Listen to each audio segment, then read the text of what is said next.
Hello student, welcome back to my YouTube channel BKC study 99। Student, जितने भी बच्चे class 10th में और 2026-27 बोर्ड का पेपर देने वाले हो तो उनके लिए यह वीडियो बहुत ही ज़्यादा इम्पोर्टेंट होने वाला है स्टूडेंट, क्योंकि आज की इस वीडियो में मैं आप सभी को हिंदी का एक वायरल पेपर बताने वाला हूँ स्टूडेंट। यदि आप वीडियो को पूरा देख लेते हो तो आपको 100 में से 100 लाने से कोई नहीं रोक सकता स्टूडेंट, क्योंकि आज की इस वीडियो में मैं आप सभी को हिंदी का एक ऐसा पेपर बताने वाला हूं जो आपके बोर्ड एग्जाम में पक्का देखने को मिल सकता है स्टूडेंट। यहाँ कुछ निर्देश दिया हुआ है। सबसे पहला निर्देश जो समय दिया है, समय आपको 3 घंटा 15 मिनट का मिलेगा स्टूडेंट। यहाँ पहला निर्देश है जो वो है प्रारंभ के 15 मिनट परीक्षार्थियों को प्रश्न पत्र पढ़ने के लिए निर्धारित है स्टूडेंट। जो दूसरा निर्देश है वो प्रश्न पत्र 2 खंड, खंड आ तथा खंड बा में विभक्त है स्टूडेंट। जो तीसरा निर्देश है वह प्रश्न पत्र के खंड आ में बहुविकल्पीय प्रश्न हैं, जिसमें सही विकल्प का चयन करके ओएमआर सीट पर नीले अथवा काले बाल पेन से गोले को मतलब सही से क्या करना है, काला करें स्टूडेंट। जो चौथा निर्देश है वह खंड आ में बहुविकल्पीय प्रश्न हेतु प्रत्येक प्रश्न के लिए 1 अंक मतलब निर्धारित है, मतलब उसके सामने 1 अंक निर्धारित है स्टूडेंट। जो पांचवा निर्देश है वो एएमआर सीट पर उत्तर अंकित किए जाने के पश्चात उसे काटे नहीं, मतलब उत्तर दे दें उसको काटे नहीं। इरेजर एवं व्हाइटनर आदि का प्रयोग ना करें, मतलब इरेजर और व्हाइटनर का प्रयोग आप सभी को नहीं करना है स्टूडेंट। जो छठवां निर्देश है वह प्रत्येक प्रश्न के सम्मुख उनके अंक निर्धारित हैं, मतलब जिसे आपको एक क्वेश्चन दिया हुआ है उसके सामने आपको 1 अंक यहाँ दिखाया जाए, मतलब उसके सामने 1 अंक आपको दिया गया है स्टूडेंट। आपको अब बहुविकल्पीय प्रश्न पर आ जाना है। बहुविकल्पीय यह पेपर आपको बहुविकल्पीय 20 पूर्णांक का होगा। बहुविकल्पीय के आपको कितने नंबर मिलेंगे? 20 नंबर का बहुविकल्पीय प्रश्न होगा। टोटल 70 नंबर का होता है स्टूडेंट। पहला बहुविकल्पीय प्रश्न है, बाबू गुलाब राय किस युग के लेखक हैं? तो बाबू गुलाब राय आप सभी को पता है कि द्विवेदी युग के लेखक हैं। बाबू गुलाब राय जी द्विवेदी युग के लेखक हैं स्टूडेंट। जो दूसरा प्रश्न है वो चिंतामणि किस विधा की रचना है? तो चिंतामणि सभी को पता है कि निबंध विधा की रचना है स्टूडेंट। जो तीसरा प्रश्न है वो है गबन किसकी रचना है? तो गबन है मुंशी प्रेमचंद्र जी की रचना है स्टूडेंट। जो चौथा क्वेश्चन है वो है शुक्ल युग की समयावधि पूछा है। तो शुक्ल युग की समयावधि 1938 तक है स्टूडेंट। जो पांचवा क्वेश्चन है वो है नीड़ का निर्माण फिर किस विधा की रचना है?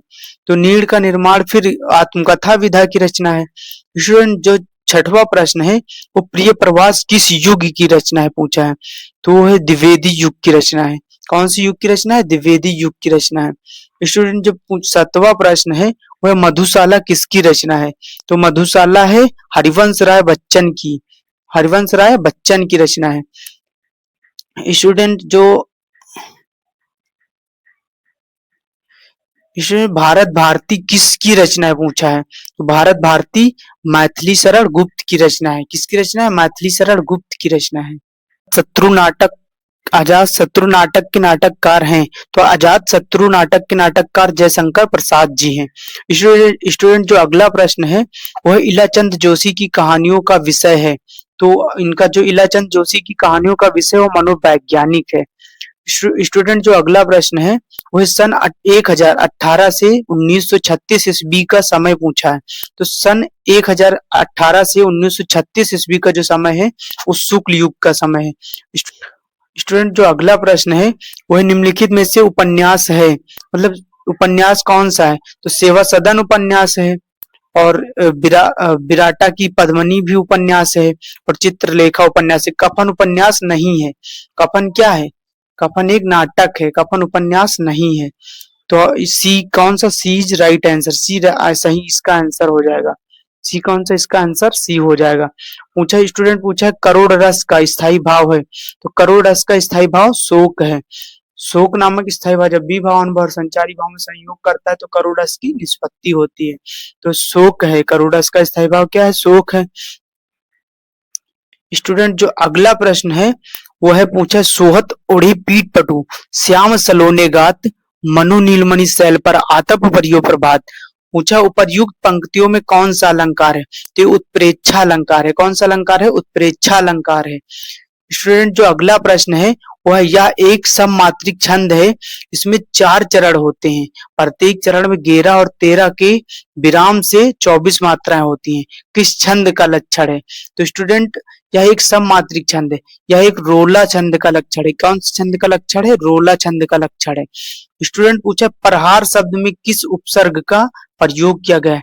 तो प्रहार शब्द में प्रा उपसर्ग का प्रयोग किया गया है। कौन से उपसर्ग का? प्रा उपसर्ग का प्रयोग किया गया है। स्टूडेंट जो अगला प्रश्न है वो पूछा है पंचतंत्र में कौन सा समास है? तो पंचतंत्र में द्विगु समास है। कौन सा समास है? द्विगु समास है। स्टूडेंट जो अगला प्रश्न है वो कह रहा है अर्थ के आधार पर वाक्य के कितने भेद होते हैं? तो अर्थ के आधार पर वाक्य के 8 भेद होते हैं। अर्थ के आधार पर वाक्य के 8 भेद होते हैं। स्टूडेंट आंसू का तत्सम पूछा है। तो आंसू का तत्सम स्टूडेंट अश्रु होता है। स्टूडेंट जो अगला प्रश्न है वह कर्मवाच में प्रधानता होती है। तो कर्मवाच में कर्म की प्रधानता होती है। स्टूडेंट कर्म की प्रधानता, क्योंकि यहाँ कर्म है, कर्म कर्म की ही तो प्रधानता होगी। स्टूडेंट ताभ्य शब्द में वचन और विभक्ति है। पूछे ताभ्य शब्द में वचन और विभक्ति है तो चतुर्थी विभक्ति है और बहुवचन है। स्टूडेंट जो अगला प्रश्न है वो है निम्नलिखित शब्दों में सर्वनाम पूछा है। तो निम्नलिखित शब्दों में कोई क्या है? एक सर्वनाम है। कोई क्या है? एक सर्वनाम। स्टूडेंट अब खंड बा में आ जाते हैं। स्टूडेंट अब खंड बा में आ जाते हैं। तो स्टूडेंट खंड बा में क्या पूछा गया है? आपको एक गद्यांश दिया होगा जो कि 3 प्रश्नों का उत्तर उसमें आपको देना पड़ेगा, जो कि 6 नंबर का होगा। टोटल कितने नंबर का होगा? 6 नंबर का होगा। स्टूडेंट इस गद्यांश को आप लोग पढ़ लीजिएगा। अगर स्टूडेंट अथवा करके एक गद्यांश दिया होगा, अथवा वाला भी आपको जो मर्जी, आपको पहला और दूसरे में से जो आपको अच्छा लगे वो कर लीजिएगा। स्टूडेंट आपको 3 प्रश्न दिए होंगे, 1 2 3 प्रश्न दिए होंगे। स्टूडेंट जो दूसरा होगा आपको वो निम्नलिखित पद्यांश पर आधारित 3 प्रश्न के उत्तर दीजिए। इसमें भी 3 प्रश्न दिया होगा। निम्नलिखित पद्यांश पर आधारित 3 प्रश्न दिए होंगे। जिसे क्या है? मोर पका सिर ऊपर राखी हो, गुंज की माल गरे पहराऊंगी, ओढ़ पितंबर ले लकुटी वन, गोधन ग्वारन संग फिरोगी, भाव तो सोही मेरो रसबान, सो तेरे कहे सब स्वांग करोगी, या मुरली मुरलीधर की अधरान धरी अधरा न धरोगी। तो स्टूडेंट यहाँ भी 3 क्वेश्चन दिया हुआ है। तीनों को आपको आंसर देना। आपको 2-2 नंबर के क्वेश्चन मिलेंगे। आपको 2-2 नंबर इन क्वेश्चन का मतलब मिलेगा अगर आप लोग करेंगे तो। फिर इसमें अथवा करके एक क्वेश्चन दिया होगा। आपको जो क्वेश्चन पसंद आया, आपको जो मतलब आपको आ रहा है उसी का आप आंसर दे दीजिएगा। यहाँ उधव मोहि ब्रज विसरत नाही वाला एक क्वेश्चन दिया हो, इसमें भी आपको 3 प्रश्न ही दिए होंगे। स्टूडेंट आप लोग पेपर को देख लीजिएगा और अगर आप लोग सॉल्यूशन चाहते हैं तो अगले वीडियो मतलब कमेंट कर दीजिएगा वीडियो में, जिससे हम आप सभी को सॉल्यूशन दे सकें।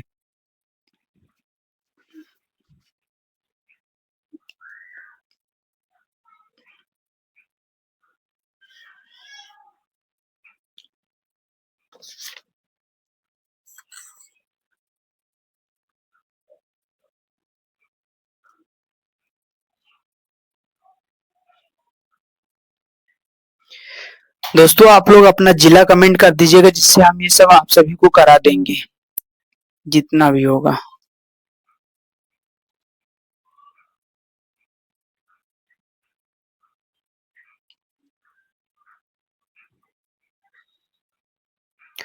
तो आप सभी को 3 जीवन परिचय दिया होगा, जो कि लेखक का जीवन परिचय। यहाँ प्रश्न 6 जो होगा आपको जीवन परिचय दिया होगा।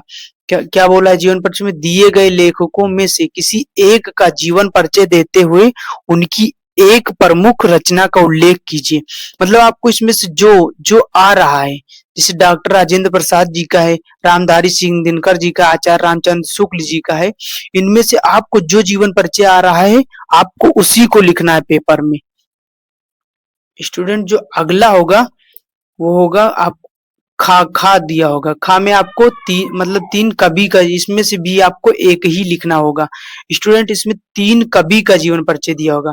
इसमें जैसे बोला है, दिए गए कवियों में से किसी एक का जीवन परिचय देते हुए उनकी एक प्रमुख रचना का उल्लेख कीजिए। जैसे आपको बिहारी लाल का दिया हुआ, सूरदास का दिया हुआ और मैथिली शरण गुप्त का दिया हुआ।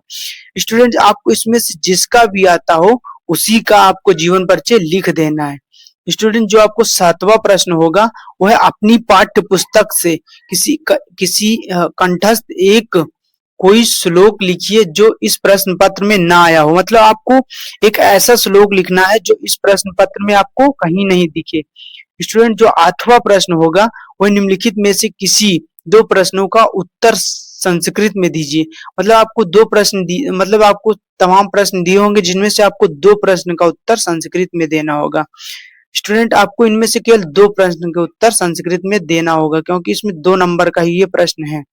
स्टूडेंट जो 9वां प्रश्न होगा वो निम्नलिखित में से किसी एक विषय पर निबंध लिखना होगा। मतलब आप सभी को एक निबंध लिखना होगा, जिसमें पर्यावरण प्रदूषण पर निबंध दिया हुआ है, और विज्ञान अभिशाप या वरदान पर निबंध दिया हुआ है, और यातायात के नियम पर निबंध दिया हुआ है, और चौथा जो है वो जनसंख्या लाभ या हानि पर निबंध दिया हुआ है। तो स्टूडेंट इसमें से आप सभी को जो निबंध आता हो उसी को आपको पेपर में लिखना है। स्टूडेंट जो 10वां प्रश्न होगा वो उत्तर मध्य रेलवे को एक ऐसा शिकायती पत्र लिखिए जिनमें से ट्रेन में साफ सफाई और सुविधाएं ना उपलब्ध होने का उल्लेख हो। अथवा करके एक प्रश्न दिया होगा जिनमें से अपनी रुचियों का उल्लेख करते हुए अपने मित्र को पत्र लिखिए। मतलब एक पत्र आप सभी को दिया होगा। क्या दिया होगा? एक पत्र दिया होगा। आप सभी को एक पत्र लिखना पड़ेगा। मतलब 2 दिया होगा, इसमें से आपको एक चूज करके लिख देना होगा। स्टूडेंट यदि आपको वीडियो पसंद आए तो वीडियो को लाइक कर दीजिएगा, चैनल को सब्सक्राइब कर दीजिएगा, जिससे और भी नई वीडियो का नोटिफिकेशन आपके पास आते रहे।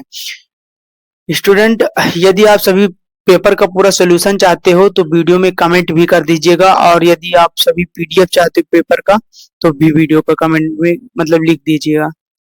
धन्यवाद स्टूडेंट, मिलते हैं नेक्स्ट वीडियो में, तब तक के लिए बाय बाय।